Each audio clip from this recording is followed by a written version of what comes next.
नमस्कार दोस्तों, हमारे चैनल भवानी विश्वकर्मा में आपका स्वागत है।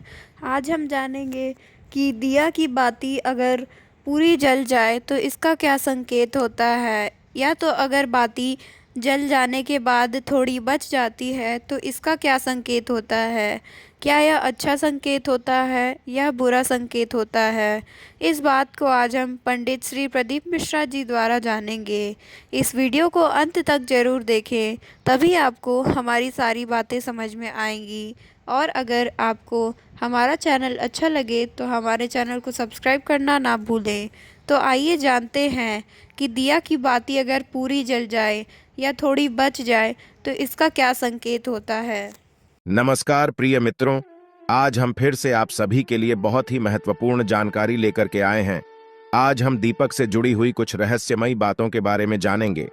उस दीपक के बारे में जिसे हम पूजा करते समय या पूजा घर के मंदिर में या घर के बाहर के मंदिर में जलाते हैं।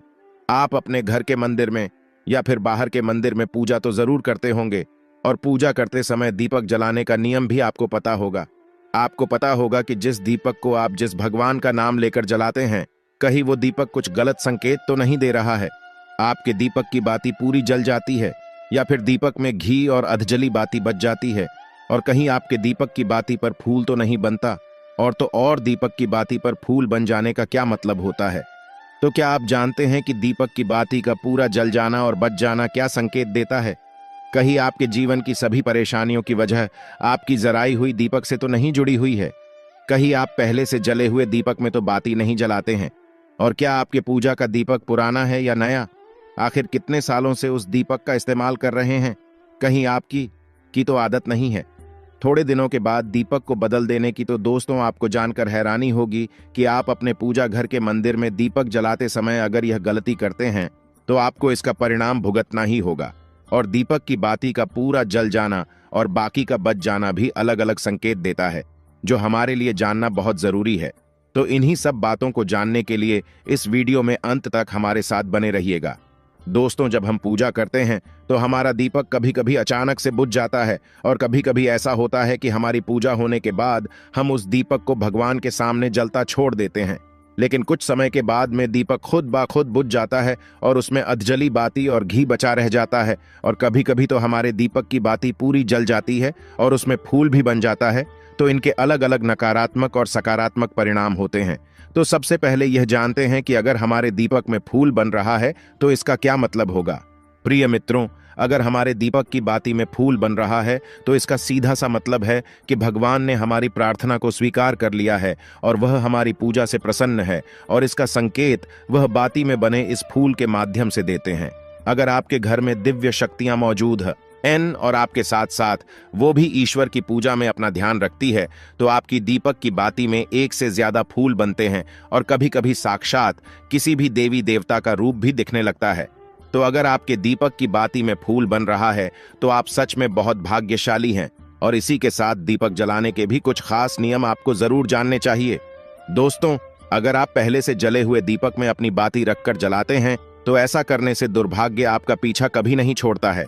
अगर दीपक में पहले से जली हुई बाती की राख या फिर रुई और कलौंज है और आपने अपनी बाती इसमें रखकर जला दी, तो ऐसा करने से भगवान आपसे प्रसन्न होने की बजाय आपसे नाराज हो जाते हैं, और आपको इसके बहुत ही भयानक परिणाम देखने को मिलते हैं, और आपके बनते हुए काम बिगड़ने लगते हैं। आपकी तिजोरी का धन खर्च होने लगता है, और आपके धन आने के सारे रास्ते भी बंद हो जाते हैं।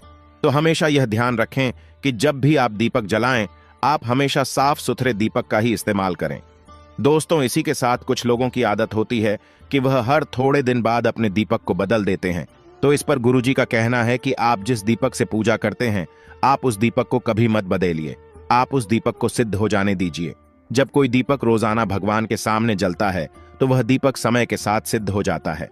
भगवान की सकारात्मक ऊर्जा उस दीपक में आ जाती है, और जब भी आप वो दीपक जलाते हैं तो आपका तन और मन दोनों पवित्र हो जाते हैं। तो आप हर रोज उस दीपक को साफ कीजिए, फिर उसमें बाती रखकर जलाएं। आप जितनी बार भी दीपक जलाएं, उतनी बार उस दीपक को साफ करके बार बार उसी दीपक में बाती जलाएं। लेकिन अगर आप गलती से भी उस दीपक को बदलते हैं तो आपकी तरक्की में रुकावट आ सकती है। इसलिए आप अपने दीपक को कभी भी मत बदलना। 10 साल 20 साल तक आप उसी दीपक में लगातार बाती जलाएं। इससे आपका दीपक सिद्ध हो जाएगा। और आप इसका चमत्कार अपने घर में भी देख सकते हैं। अगर आपके घर में कोई भी रोगी हो, बीमार हो या किसी का बुखार नहीं जा रहा हो, तो आप इस दीपक को थोड़ी देर के लिए किसी बर्तन में डालिए और अब उस रोगी को ये पानी पिला दीजिए। 10 से 15 मिनट के भीतर उसका बुखार उतार जाएगा। वहीं अगर आपके घर में किसी को नजर लगी हो या फिर आपके व्यापार में किसी की नजर लगी हो, आपका धंधा अच्छे से नहीं चल रहा हो, तो भी आप इस दीपक को तांबे के बर्तन के भीतर पानी में भरकर उसमें डाल दीजिए और रात भर के लिए छोड़ दीजिए। अगल दिन सुबह पानी का छिड़काव अपने घर में और अपनी दुकान पर करिए। ऐसा करने से आपको साफ साफ परिणाम दिखाई देंगे, क्योंकि जब हम लगातार एक ही वस्तु का प्रयोग अपनी पूजा में करते हैं तो वह वस्तु शुद्ध हो जाती है। भगवान की जो ऊर्जा होती है वह उस वस्तु में समा जाती है। तो कभी भी अपने मंदिर के दीपक को बदलने की गलती ना करें। दोस्तों, अगर आपके मंदिर का दीपक टूट जाता है या फिर खराब हो जाता है या खंडित हो जाता है, आप तभी उस दीपक को बदल सकते हैं, लेकिन फिर भी आप उस दीपक को ना फेंकें, बल्कि इसे अपने घर में संभाल कर रखें, क्योंकि यह भगवान की सकारात्मक ऊर्जा का भंडार होता है। वहीं अब आपको यह भी बता देते हैं कि अगर आपके दीपक की बाती पूरी नहीं जलती हैं, आपके दीपक में ही बच जाती है, तो इसका क्या परिणाम होता है। तो सबसे पहले यह देखिए कि अगर आप किसी भी पेड़ पौधे की पूजा कर रहे हैं और पूजा में जलाया हुआ दीपक पूरा नहीं जलता या फिर उसमें ही बच जाता है, तो इससे आपके घर में बीमारियां घर बना लेती हैं और ये बीमारी कभी भी आपका पीछा नहीं छोड़ेगी। तो जब भी आप किसी भी पेड़ पौधे की या मंदिर के बाहर किसी भी जगह की पूजा करें, तो यह ध्यान रखें कि उसकी बाती पूरी जले और उस बर्तन में भी ना बचे, क्योंकि यह आपकी अच्छी सेहत के लिए बहुत ही ज्यादा अच्छा प्रभाव देगा। वहीं अगर आपके घर के मंदिर में दीपक की बाती पूरी नहीं जलती है, पूजा करते समय दीपक बार बार बुझ जाता है, तो जरूर आपके घर में नकारात्मक ऊर्जा का वास है और यह आपकी पूजा में विघ्न डालने का काम करती है।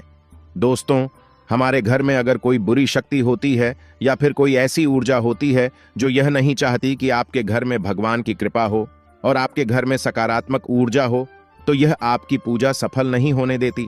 क्योंकि दोस्तों, एक वातावरण में एक ही तरह की ऊर्जा रह सकती है, या तो सकारात्मक या नकारात्मक, और जो बुरी शक्तियां होती हैं वो ये कभी भी नहीं चाहती कि आपके घर में देवी शक्तियों का वास हो, क्योंकि अगर आपके घर में भगवान ने अपनी कृपा की तो उन बुरी शक्तियों और ऊर्जाओं को आपके घर से जाना पड़ेगा।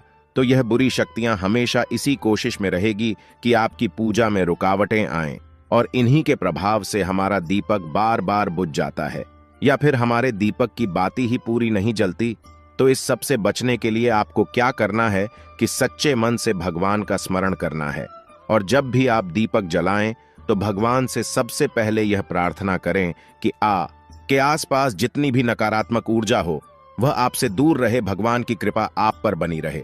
साथ ही ऐसी शक्तियों से बचने के लिए जब भी आप दीपक जलाएं तो गंगा जल से एक गोल घेरा बना लेने और इस गोल घेरे में दीपक को रखें, क्योंकि दोस्तों, गंगा जल बहुत ही पवित्र माना गया है और महादेव का वरदान भी गंगा जल को मिला हुआ है। तो गंगा जल में सबसे पहले तो कोई भी बुरी शक्ति प्रवेश नहीं कर सकती, इसलिए कभी भी गंगा जल खराब नहीं होता और गंगा जल हर तरह की ऊर्जा को सकारात्मक ऊर्जा में बदल देता है।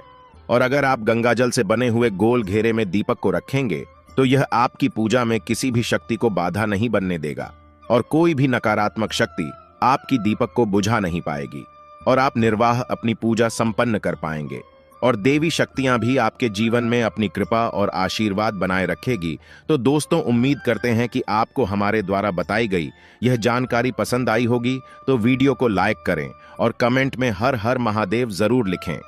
आज के लिए बस इतना ही, मिलते हैं किसी नई जानकारी के साथ। धन्यवाद मित्रों।